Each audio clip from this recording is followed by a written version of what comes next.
Oke. Nggak cuman tadi waktu jalan ke sini gitu, oh my God. Wajahnya sumringah, kemudian happy dan lain sebagainya gitu. Dan Salah ya, satu upaya melawan COVID-19. eh, katanya Harus begitu tunjukkan supaya imunitas yang baik. imunitas yang baik. Dari senyuman sudah terlihat. Oh begitu. Nah, kalau senyuman saya kira-kira gimana ini? Senyuman penderitaan atau senyuman apa ini? Gitu.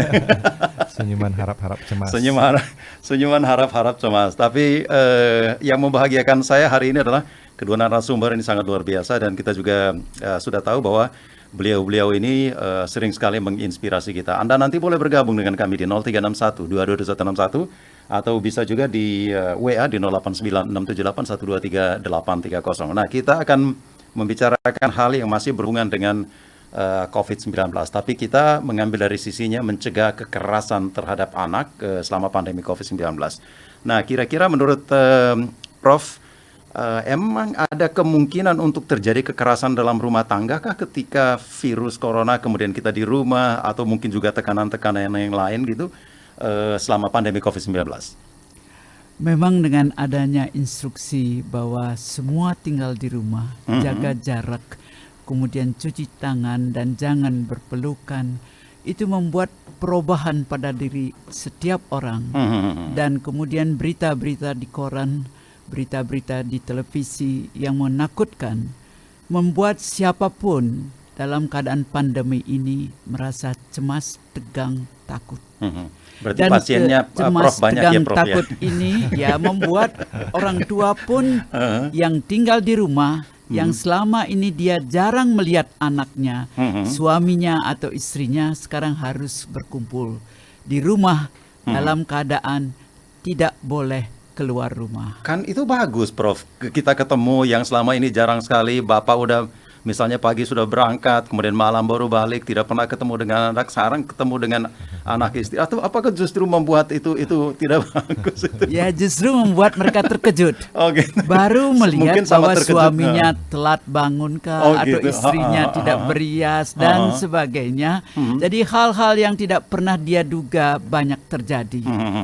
Dan karena itu kiranya perlu kita memahami dahulu bagaimana diri kita sehingga tidak sampai apa yang tidak nyaman pada diri kita lampiaskan kepada anak-anak yang tadinya dalam bayangannya anak saya anak yang hebat, pinter dan rajin ke sekolah, rajin membaca dan sebagainya, tetapi ternyata di luar perhitungannya.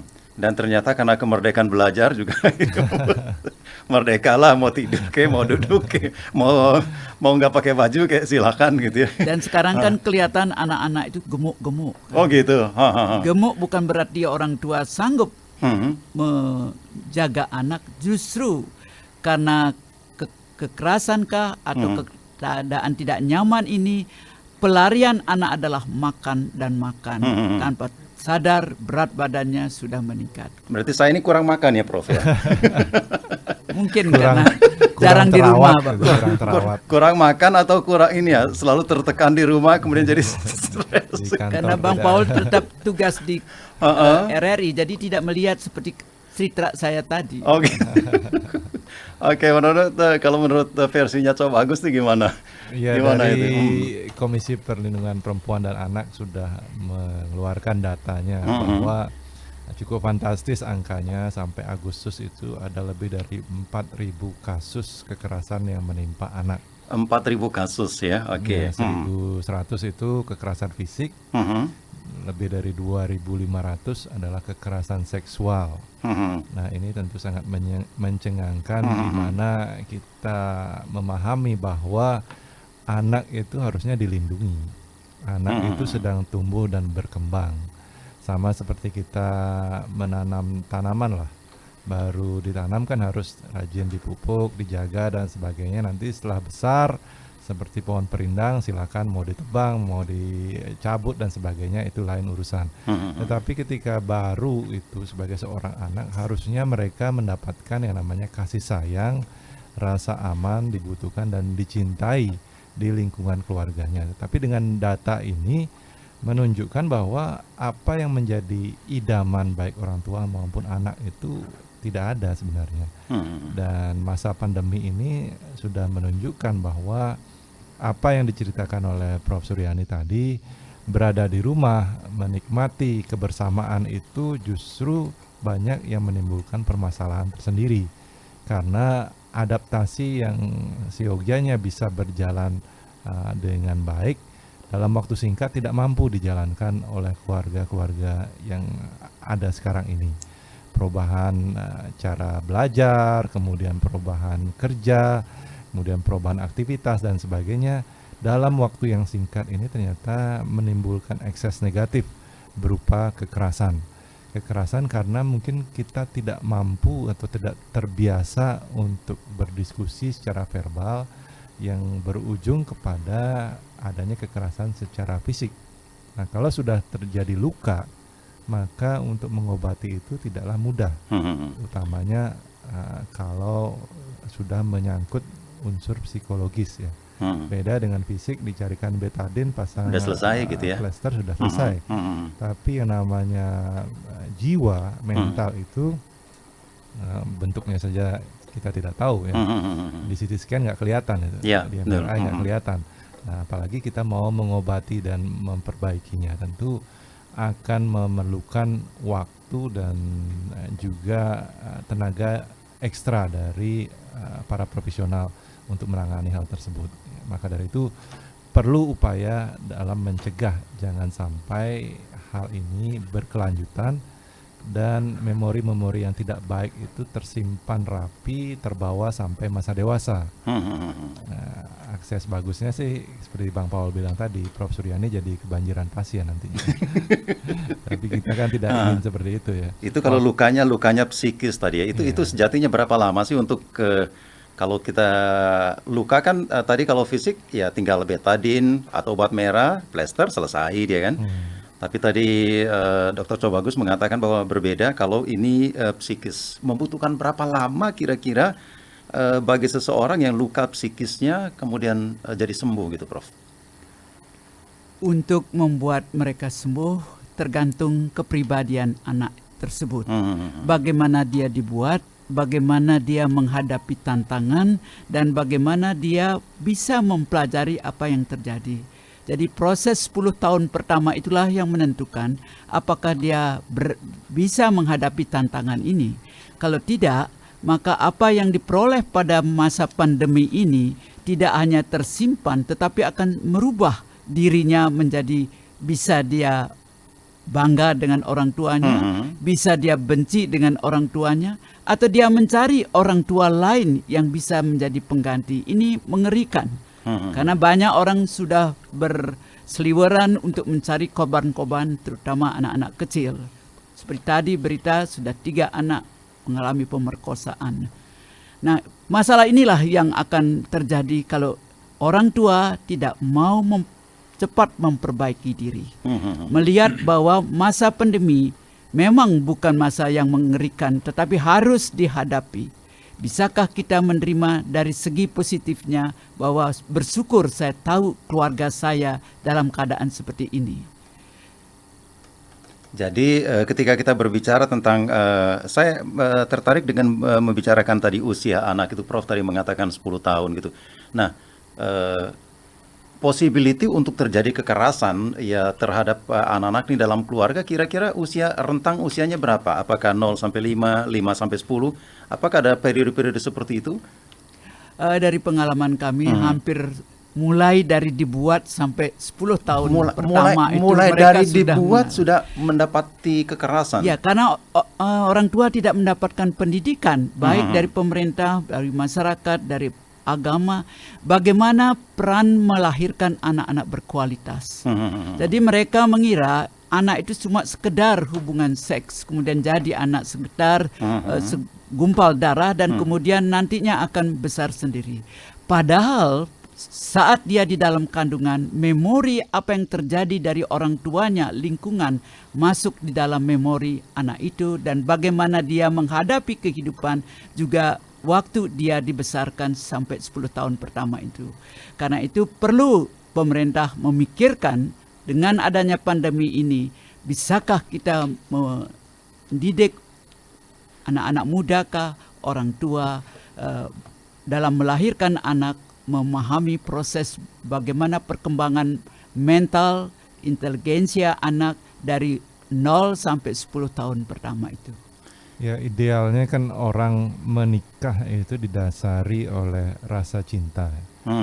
Jadi tidak ada pemikiran ketika mereka akan membuat atau melahirkan keturunan dengan kondisi yang tidak nyaman. Mereka bertemu dan mengucap janji setia sehidup semati, ya. Bahkan sampai maut katanya tidak mampu memisahkan. Nah, otomatis pemikiran kita adalah ketika mereka ingin memiliki keturunan, tentu sudah didasari dengan rasa cinta. Nah, dan dengan adanya cinta ini, ketika anak itu lahir, harusnya juga berada dalam lingkungan yang nyaman, yang membuat mereka bisa tumbuh dan berkembang dengan kondisi yang positif. Tidak dengan rasa takut, khawatir, kemudian dengan suasana yang penuh kemarahan, kebencian. Namun kan memang variasi di dalam kehidupan itu pasti ada. Ada yang memang tidak mampu memberikan di tatanan ideal, ada yang memang tidak bisa membuat apa yang menjadi pemahaman kita, hidup itu harusnya indah, itu harus berjuang ekstra. Mereka harus juga bisa memahami bahwa apa yang dialami sekarang ini bukan akhir dari segalanya. Ada kesempatan untuk memperbaiki, ada kesempatan untuk mengubah, karena kita sebagai manusia adalah makhluk yang paling punya kemampuan untuk beradaptasi. Ya. Dengan segala kemampuan yang kita miliki, kita adalah makhluk yang paling bisa beradaptasi dengan lingkungan dan situasi. Maka dari itu dengan kondisi pandemi ini tidak ada kata menangis kemudian berusaha untuk mengakhiri hidup.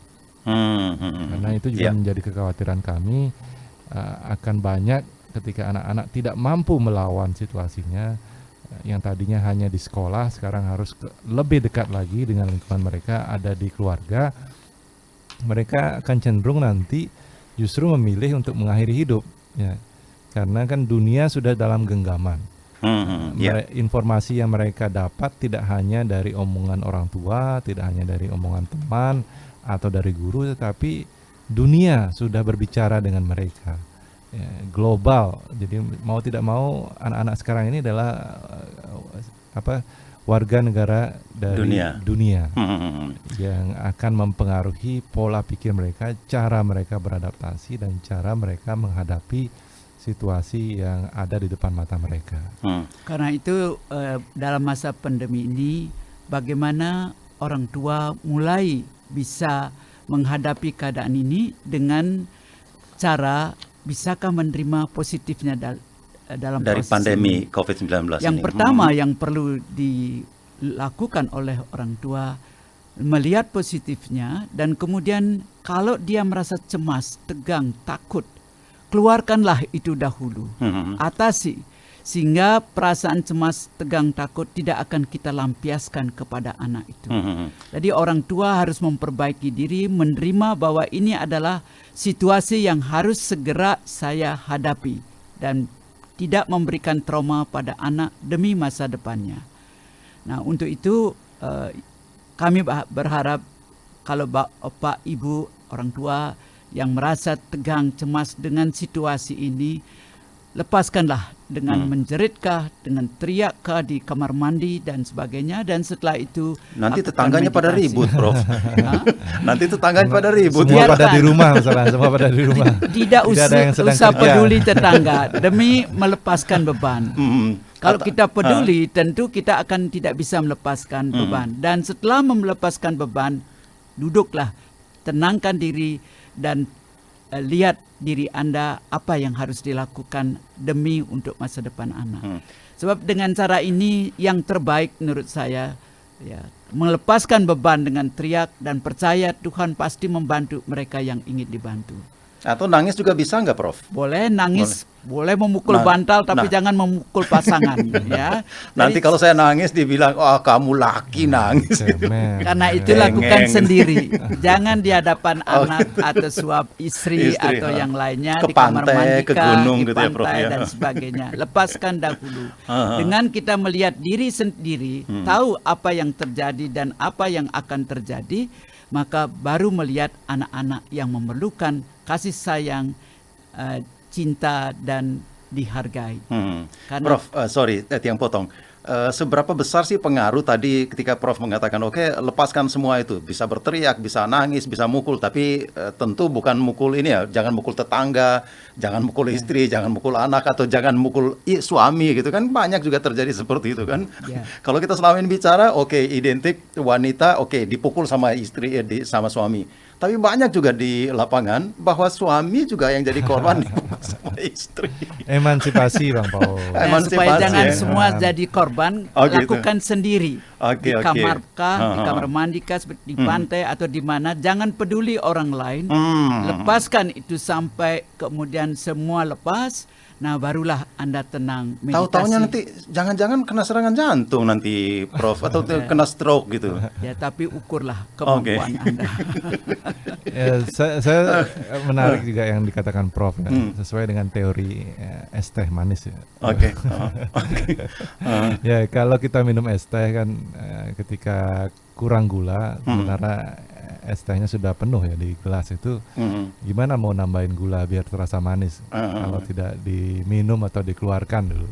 Teh itu, karena kalau tidak ya tetap rasanya jadi pahit ya.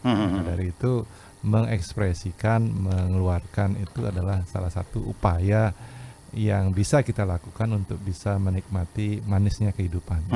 Kalau kita ingin sudah siap untuk melakukan perubahan. Tetapi kalau tidak siap, meskipun dikeluarkan ya diisi lagi dengan hal yang sama, ya sama saja. Tetap saja yang menderita ya anak itu, keluarga itu, tanpa pernah ada upaya untuk mengubah. Karena setelah mengekspresikan itu kan yang perlu dilakukan adalah ada perubahan gitu ya. Mau merenung ya. Mengevaluasi, self affirmation lah, mengevaluasi diri bahwa apa yang dilakukan mungkin belum pas, akan dilakukan perubahan, perbaikan. Nah, di sana kemudian muncul upaya untuk berkomunikasi yang lebih baik dengan anggota keluarga, sehingga yang tadinya orang tuanya dianggap galak oleh anak, akhirnya bisa melihat bahwa oh ternyata orang tua saya mampu berkomunikasi dan mengerti apa yang saya rasakan, sehingga dari anak itu sendiri juga ada upaya untuk berinteraksi lebih baik terhadap orang tuanya. Mengekspresikan tadi itu, Prof, apakah sendiri atau mungkin satu keluarga nih pada stres semua gitu, ayo kita ke pantai yuk, kita teriak-teriak di pantai, atau cuma satu orang saja gitu, misalnya si suami saja atau istrinya saja atau anaknya saja gitu? Boleh semuanya kalau mereka setuju, tapi kan kadang-kadang mereka tidak mau ngapain. Nah, kalau memang sendiri, karena mereka juga tidak sadar bahwa mereka sedang stres. Ya, karena itu lebih bagus yang tahu diri gitu ya. Atau bapaknya yang tahu, keluarkan dahulu, lepaskan, kemudian harus duduk setelah itu untuk meditasi 5-10 menit saja, tidak perlu lama, tidak perlu pakai upacara-upacara. Di sana Anda akan merasakan diri Anda, apa yang sebenarnya terjadi di keluarga saya, pada diri saya dan sebagainya, dan kemudian akan memplanning apa yang harus saya lakukan. Dari pengalaman kami, kebanyakan mereka itu jarang ngobrol di rumah. Karena itu setelah lepas, pertama yang perlu dilakukan, maukah ngobrol waktu kita makan? Dengan persiapan saya tidak boleh marah. Ini anak-anak saya yang perlu bantuan saya. Dan kalau anak itu salah, jangan ditegur. Oh ya, bagus, kemudian dipindahkan begini caranya. Jadi jangan sampai menegur, tetapi nanti kalau mau menegur, berdua. Sehingga saudara-saudara lainnya tidak akan terganggu atau merasa diatur dan sebagainya. Jadi yang perlu adalah, karena kami lihat masyarakat kami jarang yang menyanjung, mengatakan bagus, pinter, dan lain-lainnya. Kalau Prof sama Cow bagus di rumah pasti selalu mengatakan bagus gitu kan, karena namanya bagus. Namanya bagus, setiap hari bagus ya. Ya dengan tidak adanya komunikasi ini atau kurang bagusnya komunikasi, sering akhirnya terjadi pengabaian terhadap aktivitas masing-masing anggota keluarga. Si ibu sibuk dengan dirinya, si ayah sibuk dengan dirinya, anak juga demikian. Kadang orang tua hanya ingin memenuhi apa yang menjadi keinginan anaknya, misalnya minta les, minta dibelikan ini, dibelikan itu, tapi tidak kemudian melakukan pengawasan ketika mereka diberikan kebutuhannya itu, apakah memang dilakukan atau apakah mereka mengerjakan sesuai dengan apa yang diinginkan. Karena yang namanya anak tetap butuh pengawasan dari orang tua. Anak itu bukan langsung menjadi orang yang dewasa ya. Mereka perlu perhatian, mereka perlu dipupuk rasa cinta, kemudian diberikan kasih sayang dan perhatian. Karena kalau tidak, mereka akan tumbuh dengan sendirinya menjadi tanaman yang liar. Tidak, syukur-syukur mereka bisa membentuk dirinya dengan bagus. Tapi banyak dari mereka akhirnya karena tidak mendapatkan rasa kasih sayang dari orang tuanya yang menjadi kebutuhan dasarnya, akhirnya sangat mudah terdeteksi oleh para predator-predator anak ini. Mereka menjadi korban dan tidak mampu untuk melawan karena tidak punya cara atau tidak punya pengalaman bagaimana untuk melawan maupun mengekspresikan diri ketika berada dalam tekanan. Baik, menarik untuk membicarakan masalah ini. Pertanyaan ya sekarang adalah sejatinya masalah-masalah apa yang akhirnya menjadi polemik, kemudian menjadi pemicu yang terbanyak, ya akhirnya terjadi kekerasan di rumah tangga. Tapi Prof, kita rehat dulu sejenak, kemudian nanti kita akan mengundang pendengar untuk bergabung di 0361 2221 atau bisa juga di WA di 089. Capek main game Alpha is online. Alvin, pulang sekolah, tas ditaruh dulu, baju diganti dulu, jangan main HP. Maaf Pak, maaf. Sana cepat. Iya. Anak sekarang pulang sekolah bukannya ganti baju, malah HP yang dipegang. Oh iya ya, lihat skor bola dulu Papa, Apa? kalau pulang kerja, tas ditaruh dulu, baju diganti dulu, jangan main HP. Anak-anak selalu mencontoh orang dewasa, jadi selaraskanlah perkataan dan tindakanmu. Mulai dah dia, mentang-mentang cantik. Kenapa sih? Kesel saya lihat anak baru tuh, bergaya sekali. Biarin sih, mau-maunya dia. Awas saja ya. Terus, mau diapain? Lihat aja nanti, saya kasih omongan dia, biar kapok. Itu bullying namanya. Apa? Bullying, artinya mengintimidasi tahu. Enggak, cuma mau kasih tahu aja, enggak mukul. Menghina, omongan kasar, sama aja. Itu kekerasan verbal. Bullying juga namanya. Oh, Bullying itu nggak ada manfaatnya. Yang ada bisa masuk penjara. heboh. Dibilangin. Bullying itu ada hukumnya. Belum lagi ada sanksi sosialnya. Serem tahu, bisa ngerusak masa depan. Udah, masuk kelas yuk. Nah, itu hukumannya. Teguran langsung dari Tuhan. Ingat ya, menjadi hebat tidak harus menyakiti orang lain. So, stop bullying. RRI, Radio Tanggap Bencana COVID-19. RRI Denpasar, Indonesia, tatanan kehidupan baru. Ya, terima kasih Anda masih bergabung dengan kami dan Anda nanti boleh bergabung ketika kami sedang berdialog dengan narasumber yang sangat luar biasa menginspirasi di siang ini melalui 0361 222161 dan juga di WA 089 678 123 830. Prof, tadi kita bicara tentang faktor pemicu sebenarnya terjadinya kekerasan dalam rumah tangga terutama terhadap anak itu apa sebenarnya? Umumnya orang tua tidak sabar melihat anak kalau ditegur, diberitahu tidak berubah. Kemudian yang kedua, anak kalau punya beberapa anak di rumah berkelahi. Padahal perlu anak itu berkelahi, kasih dia berkelahi. Saya masih sebentar Prof, saya masih ingat berapa kali Prof mengatakan Prof punya beberapa anak, kemudian jarak kelahirannya setiap tahun, kemudian biarkan mereka berantem. Gitu. Sebab itu perlu berantem itu, seperti tadi bullying. Anak kalau dibullying, kalau dia rasanya kuat, dia harus berani melawan. Kalau tidak, dia harus lari. Jadi jangan ketakutan. Sebab saya melihat kebanyakan anak diam, dipukul sampai akhirnya berdarah, tidak berani ngomong. Ini karena di rumah setiap melakukan sesuatu dilarang. Diam kamu. Ya, oke. Jadi lebih kepada orang tuanya yang. Nah, karena itu Menjadi saat sumber, pandemi ini perlu kita melatih anak nanti kalau dia keluar tetap berani menghadapi tantangan, bukan menjadi anak yang penurut. Sebab orang tua senang sekali kalau anaknya penurut. Jangan-jangan Prof mau mengajarkan ketika anak kita dipukul sama anak orang lain, balik sana pukul anaknya juga. Seperti itu. Kalau memang perlu, tidak apa-apa kan. Biarkan urusan anak-anak ya Prof. Biar dia juga bisa melepaskan, tapi bertanggung jawab kenapa dia memukul dan kemudian dia balik. Tetapi ingat juga beritahu anak jangan sampai menghancurkan orang. Kalau bisa ditahan. Tetapi kalau tidak, kalau membahayakan harus berani berhadapan. Nanti perang antar gang nanti. Tetapi kalau sudah biasa tentu tidak akan berkelahi. Dia merasakan waktu kecil kalau dipukul sakit kan, banyak luka. Risiko-risiko akibat dari perkelahian tentu ada di dalam memorinya.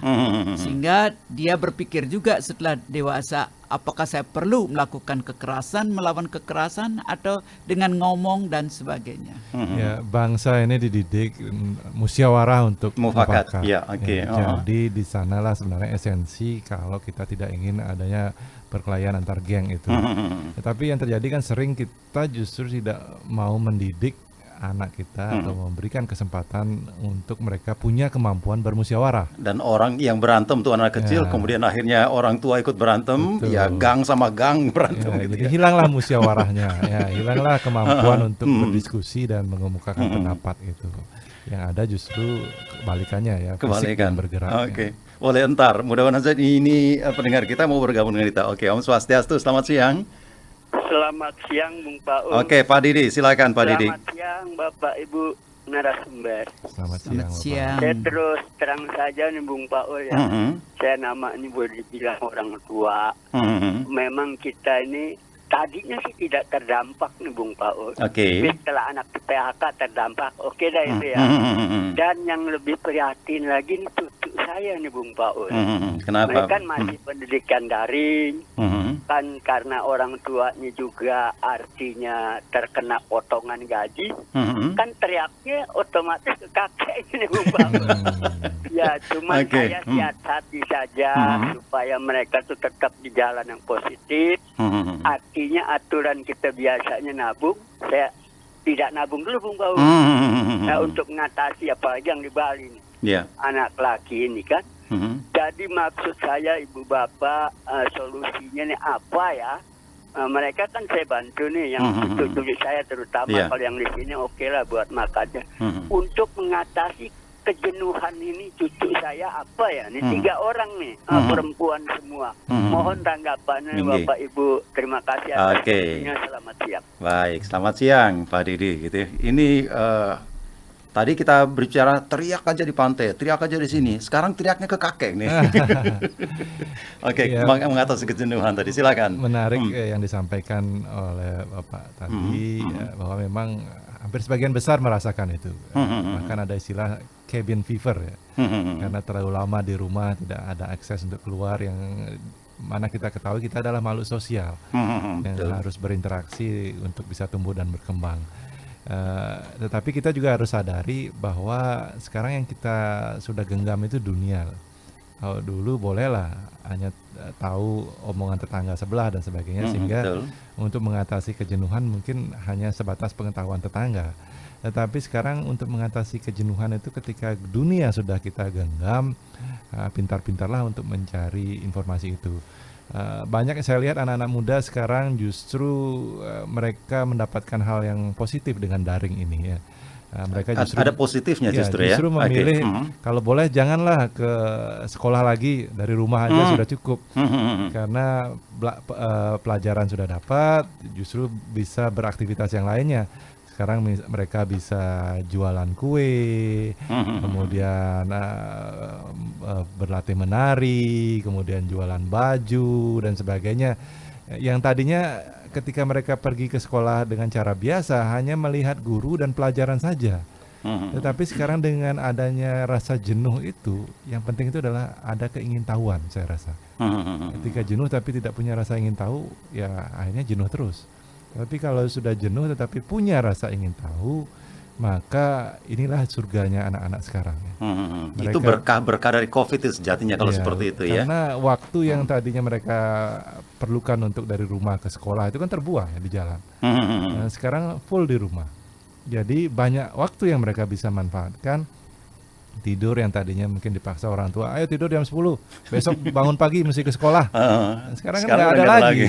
Ngapain bangun pagi, tinggal nyalakan kamera atau absen, selesai. Kemudian taruh fotonya, selesai gitu. Bahkan tidak perlu mandi juga banyak anak-anak sekarang. Jadi waktunya justru lebih banyak sekarang. Cuman tadi sampai ada kata jenuh, saya rasa ide yang kurang ya. Ide yang kurang. Nah sekarang dengan teknologi bisa dibantu kita untuk mendapatkan ide-ide luar biasa, belajar dari banyak orang. Seperti saya katakan tadi, tidak hanya belajar dari tetangga, tetapi belajar dari warga dunia. Banyak hal. Cuman ya tadi mesti ada bantuan tetap dari orang yang punya kedewasaan, karena akses itu bisa negatif yang bisa kita dapat informasinya ya. Yang tadinya berharap mungkin hal-hal positif, tapi filternya tidak ada. Filternya adalah di diri kita.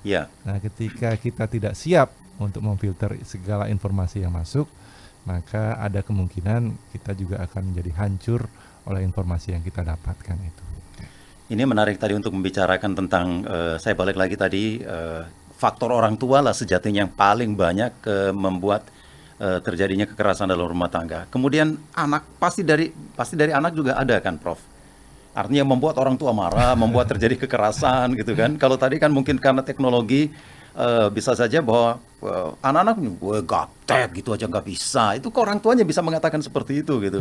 Apakah hal itu juga bisa menyebabkan orang tua? Ya stres orang tuanya jadi. Kok saya dibilang bodoh sama anak saya? Ya memang anak-anak banyak yang membuat, tetapi kita harus tahu bahwa bersyukur anak kita bisa protes orang tuanya. Itu berarti anak kita itu punya pengetahuan.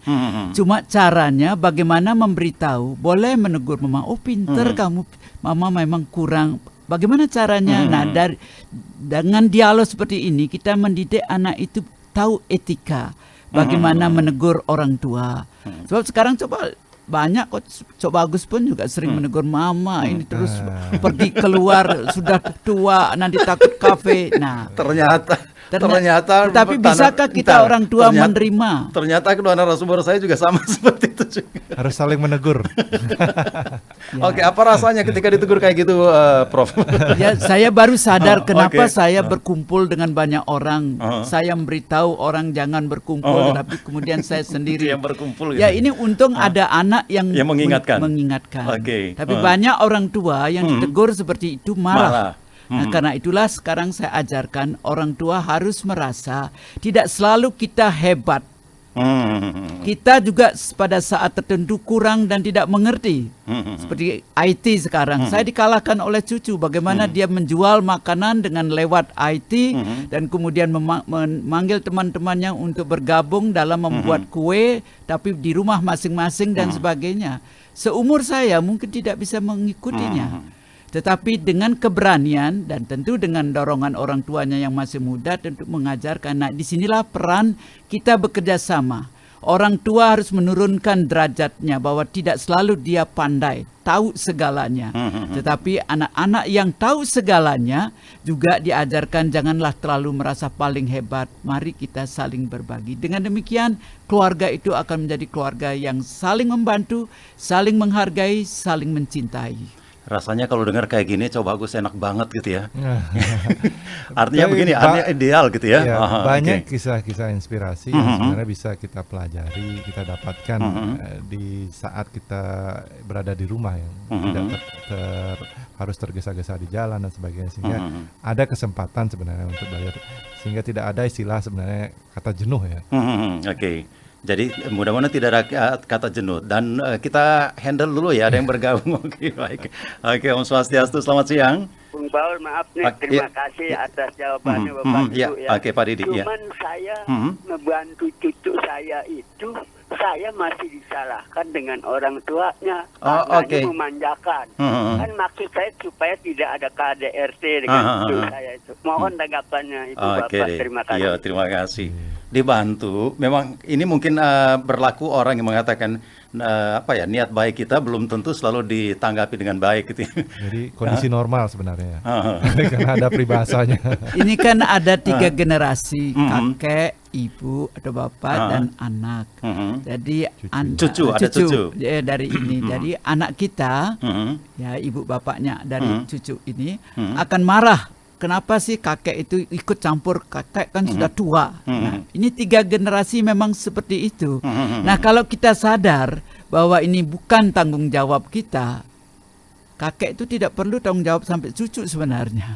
Tetapi kalau kita kelebihan, masa tidak dibantu cucu sendiri? Tapi kan kasihan manusiawi. Tetapi kalau dimarahin tidak apa-apa kan. Ya harus berani juga, ya dimarahi sudah, ya jangan dibantu. Bagaimana kita membuat suasana saling menghargai itu.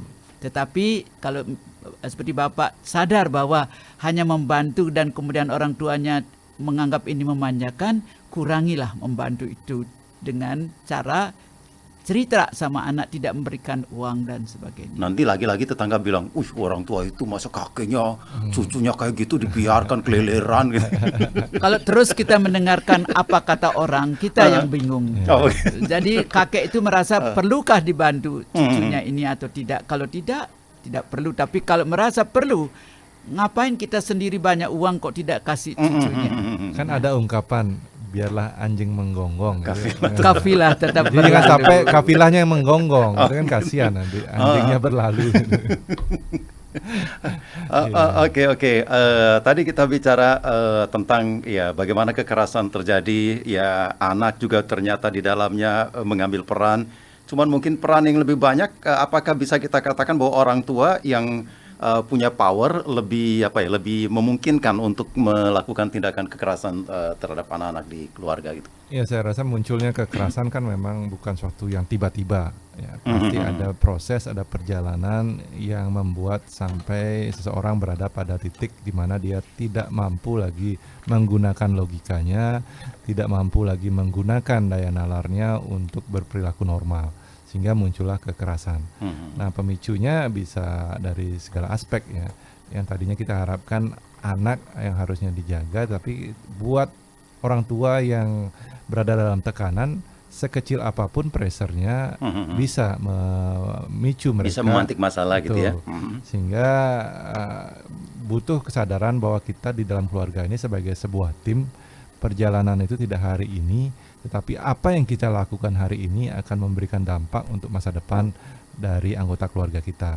Maka dari itu harus lebih bijak lah ketika ingin mengekspresikan kondisi yang tidak nyaman dalam diri kita dengan cara kekerasan tadi, harus berpikir panjang.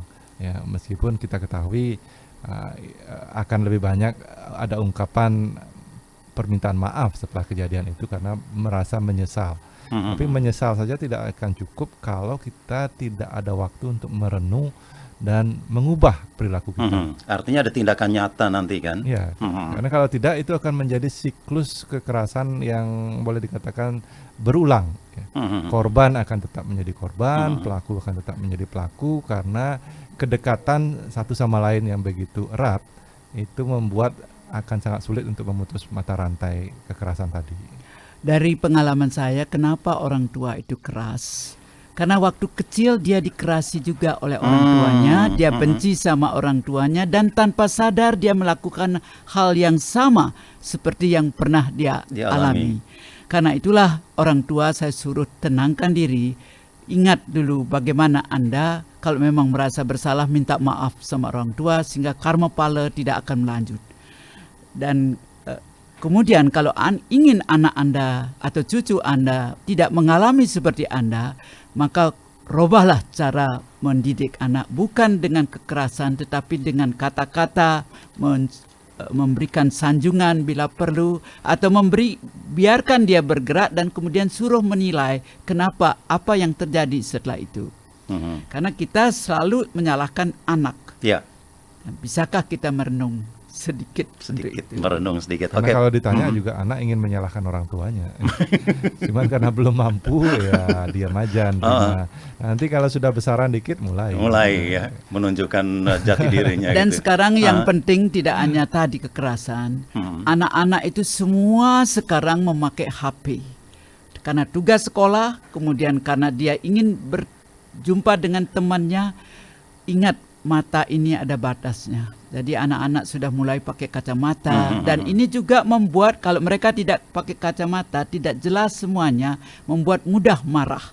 Karena itu ajaklah anak untuk melihat jauh tanpa fokus, untuk menghindari memakai kacamata terlalu tebal dan tebal. Prof, sorry, waktu kita mepet. Apa kira-kira yang yang harus dilakukan oleh orang tua ketika misalnya dia menyadari bahwa ada tekanan dari dalam yang harus melakukan, atau mungkin suara-suara lah yang harus melakukan. Apa yang harus dilakukan orang tua supaya tindakan itu tidak dijalankan gitu, sehingga tidak terjadi kekerasan dalam rumah tangga? Seperti tadi saya sampaikan, bisakah dia melepaskan beban? Apakah dengan teriak, atau apakah dengan memukul, ataukah dengan nyanyi, atau dengan yang lainnya? Dan kemudian dia harus duduk tenang, kembali menenangkan diri, melihat dirinya sendiri dengan meditasi. Saya kira itu yang terbaik. Meditasi bukan berarti ajaran agama tertentu, tetapi untuk diri sendiri, biar menemukan apa yang terjadi. Kalau ingat bahwa dulu saya juga dikerasi oleh bapak dan ibu, ada dendam dengan orang tua, maafkan dan doakan ibu bapak Anda kalau mereka sudah meninggal. Kalau tidak, secara spirit Anda minta maaf. Dan setelah itu mohon pada Tuhan berikan kami kekuatan baru untuk bisa melihat situasi ini nyaman. Dan setelah itu praktekkan, dekati anak bahwa anak Anda adalah bagian dari diri Anda, bagaimana memberikan dia memori baru bahwa hidup itu tidak selalu dengan kekerasan, tetapi dengan kasih sayang, dengan saling menghargai akan bisa membangun karakter yang lebih baik buat anak. Oke, Pak Cok, penutupnya Pak, silakan. Ya, kita adalah makhluk yang tidak sempurna. Ya, jadi di tengah ketidaksempurnaan ini, kalau kita menghadapi masalah dan tidak mampu untuk mengatasinya, jangan takut dan jangan malu untuk datang ke tenaga profesional. Kami selaku psikiater akan siap membantu Bapak dan Ibu untuk mencegah jangan sampai terjadi kekerasan di rumah kita sendiri. Oke, baik. Terima kasih. Itu pesan yang sangat luar biasa. Dan mudah-mudahan saja ini menginspirasi ya para orang tua yang ada di rumah, yang berhadapan dengan anaknya dari bulan Maret sampai sekarang. Semakin intens berkomunikasi sehingga terjadi kolaborasi dan tidak terjadi kekerasan dalam rumah tangga. Kita tutup acara ini dengan para Mas Santi. Om Santi, Santi, Santi, Om. Baik, itu tadi pesan dari Prof. Suryani dan juga Dr. Sobagus. Saya ingat lagi dengan pesan Ibu, ya karena sosok Ibu adalah sosok yang dihormati oleh semua orang dalam berbagai perannya. Dan ingat pesan Ibu sebagai pamungkas bahwa jika kita tidak menerapkan protokol kesehatan, bisa kehilangan Ibu. Maka ingatlah selalu pesan Ibu 3M, memakai masker, menjaga jarak, kemudian menghindari kerumunan, mencuci tangan dengan air dengan sabun di air yang mengalir. Kemudian jika tidak dilakukan, ini dapat membahayakan diri kita, keluarga, dan jangan sampai menyesal tidak mendengarkan pesan Ibu, sebab bisa jadi ibumu sendiri menjadi korban dari kelalaian diri kita sendiri. Pesan ini disampaikan oleh RRI dan BNPB RI.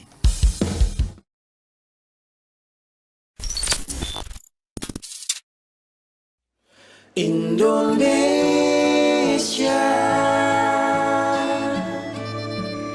hadapilah dengan tulus dan ikhlas. Ini pasti berlalu. Indonesia,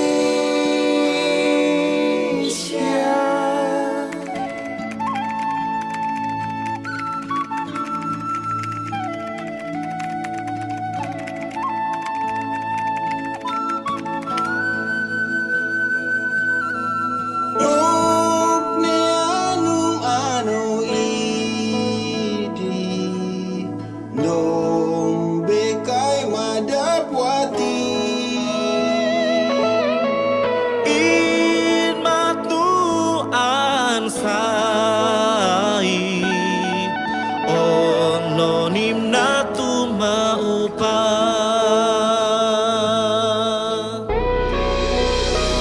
Jagati tiangi tanpa cangkelalian. Abejangan saomora ore.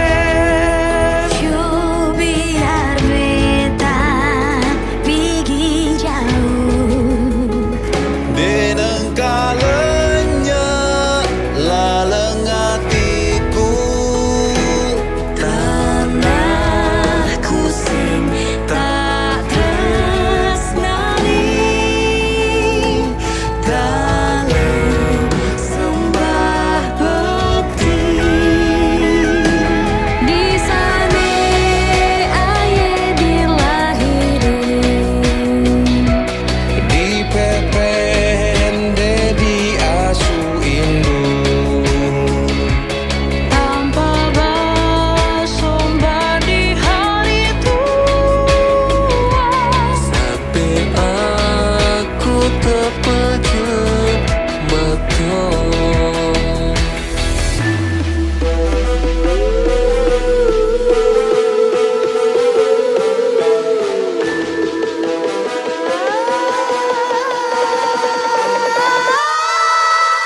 Dari yakin lan tegar hati ikhlasku hibah ima pasu pasumi tanah air pusaka Indonesia merdeka, syukur aku sembahkan kehadiranmu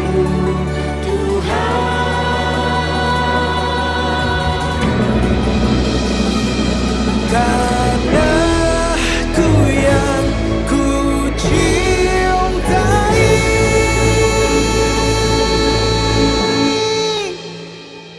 Engkau